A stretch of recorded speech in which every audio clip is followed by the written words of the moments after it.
దేవుని స్తోత్రం. హల్లెలూయా. దేవుడు శిలువలో పలికిన రెండో మాట ఏంటంటే, నీవు నాతో కూడా పరదేశంలో ఉన్నావని నీతో నిశ్చయముగా చెప్పుచున్నాను.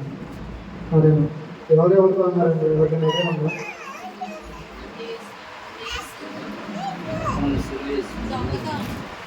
ఎవరితో చేశారు? ఎవరితో ఇక్కడ ఏమన్నా చెప్పారన్నమాట. అలాగే కొంచెం పైన చూసుకున్నట్లయితే లూకాసు వార్త 24వ అధ్యాయము 39వ వచనం నుండి చదువుకున్నామండి.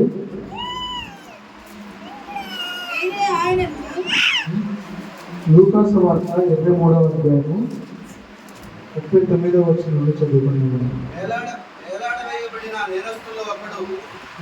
ఆయనను దూషించుచు నీవు క్రీస్తువు కదా, నిన్ను నీవు రక్షించుకొను, అమ్మును కూడా రక్షించుమని చెప్పాను. చాలండి.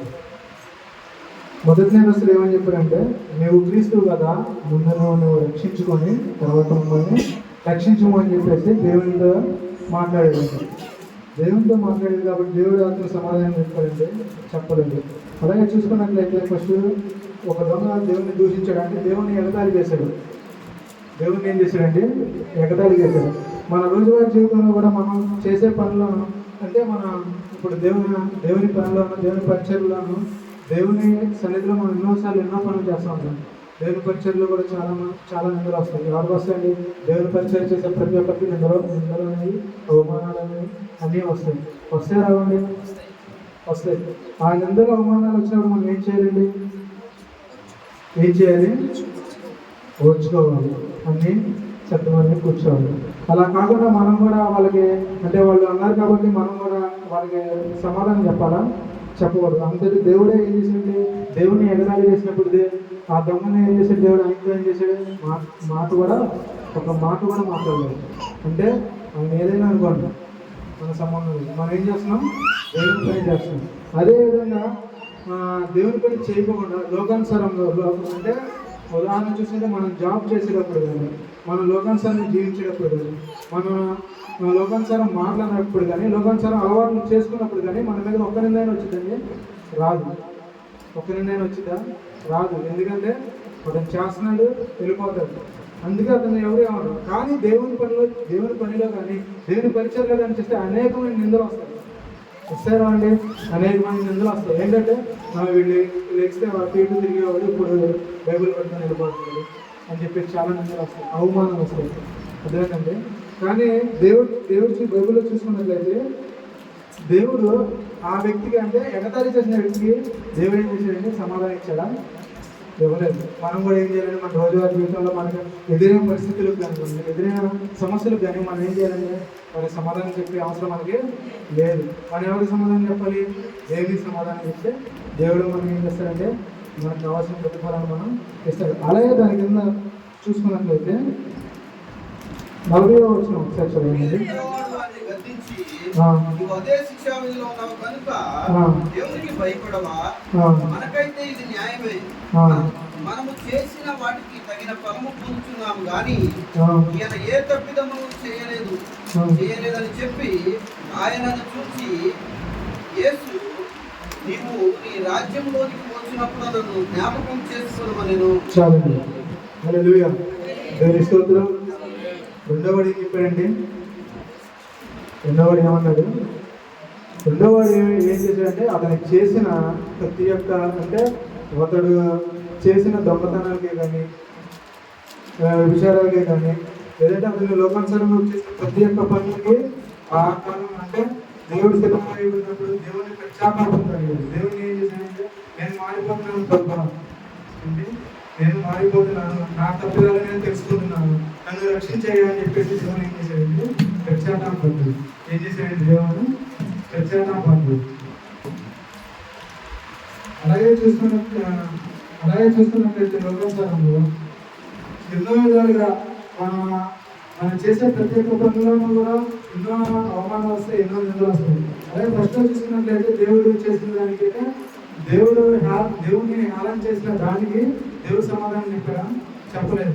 అదేవిధంగా బైబిల్ పరంగా, అంటే ఎవరైతే దేవుని తెలుసుకొని దేవుని నమ్మించి దేవుని భయభక్తులు కలిగి ఎవరైతే ఉంటారో వాళ్ళకి దేవుడు ఏం చేస్తాడంటే సమాధానం చేస్తాడు. అంటే ఎడతంగా దేవునికి ప్రార్థన చేసినా సరే, లేదంటే వాళ్ళకి నాకు సమస్య ఉన్నది, లేదంటే నేను పాపలో మునిగిపోయినాను, లేదంటే నా పరిస్థితులు నేను తెలుసుకున్నాను, నా అలవాటు నేను మార్చుకున్నాను, నన్ను రక్షించాయా, నన్ను విమోచించాయా, అంటే నా పాప నుండి నేను లేవాలనుకుంటున్నాను, నాకు సహాయం దయచేయ అని చెప్పేసి దేవునికి మనం ప్రార్థన చేస్తే దేవుడు ఏం చేస్తాడండి, మన ప్రార్థనకి ప్రతిఫలాలు దయచేస్తాడు. చేస్తారా చేయండి. మనకేంటంటే దేవుని మనం చేసిన పాపాలను మనం ఏం చేస్తే ఒప్పుకుంటున్నాం అక్కడ. ఆ నేరస్తుల్లో కూడా ఒక నేరస్తుడు ఏం చేశాడు, అతను చేసిన ప్రత్యేక పాపాలను దేవుని ఎదురుగా దేవుని ఎదురు ఏం చేశాడండి, ఒప్పుకుంటాడు. కాబట్టి దేవుడు ఏం చేశాడు, ఆ మాట విని, అంటే దేవుడు ఆ లాస్ట్ స్టేజ్ ఏంటి, దేవుడు చనిపోతున్నాడు కొన్ని నిమిషాలు, దేవునికి ఏంటి కొన్ని నిమిషాలు దేవుడు చనిపోతున్నాడు. అయినా సరే దేవుడు ఏం చేశాడు, ఆ నేరస్తుడు చేసిన తప్పిదాలను, ఆ నేరస్తుడు చేసిన ప్రత్యేక నేరాన్ని అతను ఒప్పుకున్నాడు కనుక అతను ఏం చేశాడు, దేవుడు క్షమించి ఏం చేశాడు, దేవుడు నాతో కూడా సందేశంలో ఉన్నాడు చెప్తున్నాడు. అంటే అతనికి చేసిన ప్రతి ఒక్క దాన్ని, అతడు చేసిన ప్రతి ఒక్క పనిని అతను ఒప్పుకొని దేవునికి ఏం చేశాడు, తన హృదయాన్ని అర్పించాడు. తన హృదయాన్ని అర్పించినప్పటికీ చివరి క్షణంలో కూడా దేవుడు ఒక ఆత్మనైనా రక్షించాలని చెప్పేసి ఏం చేయాలండి, ఒక ఆత్మనైనా రక్షించాలి. అంటే ఒక సెకండ్ లో కూడా, అంటే మనం కన్ను మూసుకొని చేసే లోపల ఏం జరిగిందో మన లోకంలో మనకు తెలియదు. కాబట్టి మనకున్న ఒక క్షణం కూడా దేవుడు వృధా పోకుండా మన సంఘంలోనే కానీ, మన పరిసరాల్లో కానీ ఎవరైతే మనకు బాగాలేదు, అయ్యా నాకు బాగాలేదయ్యా, నా కోసం ప్రార్థన చేయండి, అయ్యా నా కుటుంబం పరిస్థితి ఇదయ్యా, నాకు ప్రార్థన చేయండి అని ఒకళ్ళ దగ్గరికి వచ్చినప్పుడు మనం ఏం చేయాలండి, దేవుని తెలిసిన బిడ్డలు మనం ఏం చేయాలి, వారికి ప్రార్థన చేయాలి. వారిని ఏం చేయాలండి, ప్రార్థన చేసి ఒక భరోసాలాగా ఉండాలి.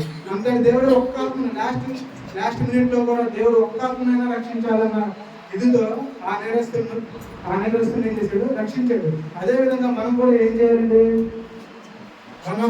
మన జీవితంలో మన సంఘాల్లో ఎవరైతే బాగాలేదో వాళ్ళందరినీ ఏం చేయాలండి, వచ్చి మన దగ్గరికి వచ్చి, అమ్మ నా పరిస్థితి ఇది, నాకు కొరకు, నా కుటుంబం కొరకు, అదే నా బాధల కొరకు ప్రార్థన చేయండి అంటే మనం ఏం చేయాలి, ప్రార్థన చేయాలి.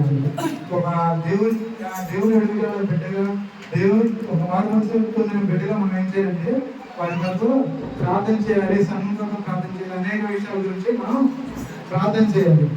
అదేవిధంగా చూసుకున్నట్లయితే కొన్ని రెఫరెన్స్ చెప్తాను, చూసుకోండి. సామెతలో 15వ అధ్యాయం 26వ వచనంలో ఒక మాట ఉంటుంది, పాతాళం నుండి ఎవరు తప్పించుకోలేదు, అంటే పాతాళం నుండి ఎవరు తప్పించుకోలేదు.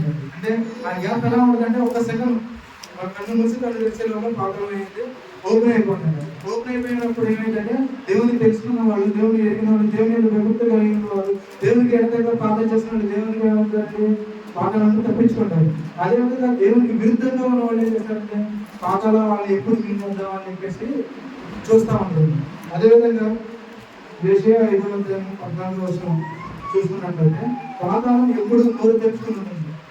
అదేనండి, పాతాళం ఎప్పుడు నోరు తెచ్చుకుని ఉంటుందంట. ఎందుకని అంటే దేవుని భక్తి లేకుండా ఎవరైతే ఉంటున్నారో, వాళ్ళ ఇష్టానుసారం ఎవరైతే జీవిస్తున్నారో వాళ్ళందరినీ ఎప్పుడు తినేద్దామా, అంటే ఎప్పుడు మింగేద్దామా అని చెప్పేసి పాతాళం ఏం చేసుకుంటుందంటే నోరు తెచ్చుకొని చూస్తూ ఉంటుంది.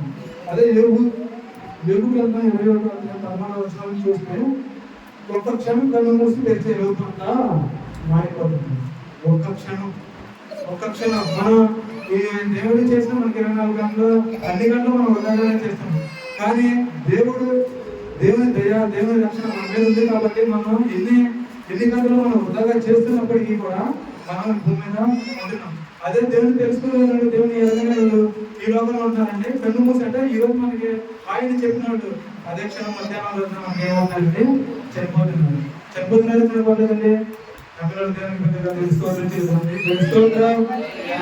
అదేవిధంగా చూసుకున్నట్లయితే మనకు తెలిసిన వాళ్ళే కానీ మన చుట్టుపక్కల ఉన్న వాళ్ళే కానీ పొద్దున లేచి బాగున్నావా అని అడిగినోడు ఈవినింగ్ ఆయన చనిపోతున్నారా? అది అదే విధంగా మనం ఉండాలండి. మనం ఉండకూడదు. దేవుడు లాస్ట్ మినిట్ లో కూడా ఒక్క ఆత్మని రక్షించాలని చెప్పేసి అతడు 4 మనసు పొంది అతడు తప్పు తెలుసుకున్న వ్యక్తిని కూడా ఆయనకి ఒక రక్షణ అనేది ఇచ్చాడు. ఆత్మ రక్షించాలంటే మనం ఏ గొప్ప కార్యాలు, దేవునిలాగా అనేకమైన కార్యాలు, లేదంటే అనేకమైన విధాలుగా మనం చేయాల్సిన లేదండి. మనం ఏం చేయాలంటే ఒక శక్తిగా ఒక్క వాక్యం వాళ్ళతో ఉండి వచ్చిన వారికే కానీ లేదంటే వాళ్ళ సమస్యలు ఉన్న వారికే కానీ మన దగ్గరికి వచ్చినట్లయితే మనం శక్తి కలిగిన వాక్యం మన బైబిల్ దేవుడు ప్రచురించిన మన బైబిల్లో ఒక్క వాక్యం చూసుకొని వారికి చెప్తే వారి హృదయం అంతా ఏమైందంటే శాంతం అయిపోతుంది. ఏమైపోతే శాంతం అయిపోతుంది. అట్టి విధంగా మనం ఏం చేయాలి? అట్టి విధంగా ఉండాలంటే మనం ఏం చేయాలి? ప్రార్థన చేయాలి, దేవుని అడగాలి. దేవానికి అనేక విధాలు అనేక వ్యక్తుల గురించి నేను ప్రార్థన చేస్తున్నాను, వారిని క్షమించండి, వాళ్ళ కుటుంబంలోనే ప్రతి ఒక్క సమస్యలను నేను వ్యక్తం చేయాలని చెప్పేసి మనం ఏం చేయాలి?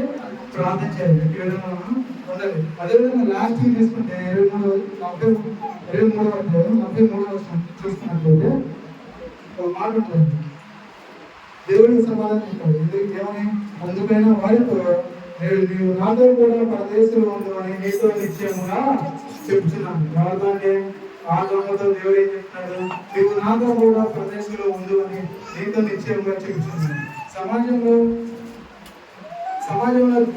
దేవుడు ఆ రోజుల్లోనే అనేక కార్యాలు అనేక స్వస్థత కార్యాలు దేవుడు చేసినప్పటికీ ఆ రోజుల్లోనే ఆ దేవుని ఎవరైనా గుర్తించలేదు.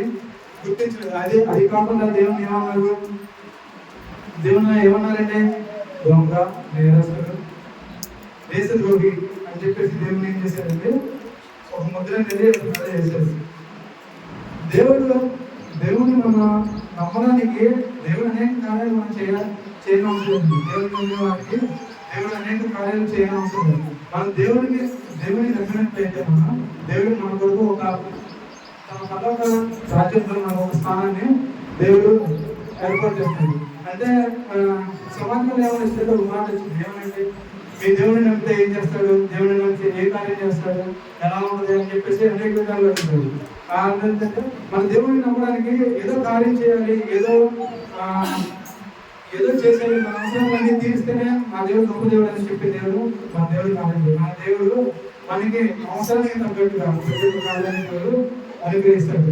అదేవిధంగా సమాజంలో మనకు ఎదురైన ప్రతి ఒక్క సమస్యలను దేవుడు ఏం చేస్తాడు? మనం ప్రార్థన చేస్తే మనం ఆలోచించి దేవుడు మనల్ని దీవిస్తాడు. అదేవిధంగా చూసుకున్నట్లయితే ఆ 2 దొంగలో ఒక దొంగ ధ్యానం చేసినప్పటికీ దేవుడిని ఏం చేశాడండి?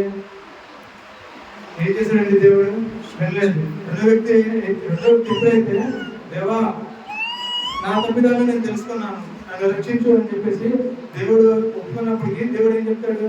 అతన్ని రక్షించి నువ్వు నాతో కూడా పరదేశంలో ఉన్నావని నీతో నిశ్చయంగా చెప్తున్నాను. దేవుని స్తోత్రం. దేవుని తీసుకున్న ప్రతి ఒక్కరు తీసుకోవాల్సిన విషయం అండి. మనం ఏదో చేస్తాడని చెప్పేసి దేవుని దగ్గరికి రాకూడదు. మనకి ఏం చేసినా సరే, మన చావైనా బ్రతికైనా సరే, మనం ఎలా ఉన్నా ఏ పరిస్థితుల్లో ఉన్నా సరే మనకి దేవుడు చేస్తాడు. నమ్ముకు నీ వలన అయితే సమస్తము సాధ్యమే. దేవుని స్తోత్రం. హల్లెలూయా. ఇచ్చిన వాక్యం దేవుడు దీవించుగాక. ఆమేన్.